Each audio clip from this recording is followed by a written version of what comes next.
کھڑے اور بیٹھے اور لیٹے ہر حال میں اللہ کو یاد کرتے اور آسمان اور زمین کی پیدائش میں غور کرتے اور کہتے ہیں کہ اے پروردگار تو نے اس کائنات کو بے فائدہ نہیں پیدا کیا، تو پاک ہے، تو قیامت کے دن ہمیں دوزخ کے عذاب سے بچائیو۔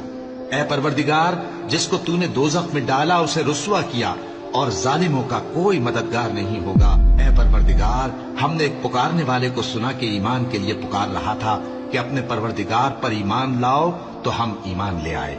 سو اے پروردگار ہمارے گناہ معاف فرما اور ہماری برائیوں کو ہم سے دور کر دے اور ہم کو دنیا سے نیک بندوں کے ساتھ اٹھائیو۔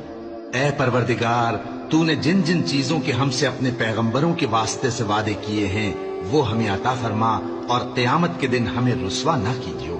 کچھ شک نہیں کہ تو خلاف وعدہ نہیں کرے گا۔ تو ان کے پروردگار نے ان کی دعا قبول کر لی اور فرمایا کہ میں کسی عمل کرنے والے کے عمل کو مرد ہو یا عورت ضائع نہیں کرتا۔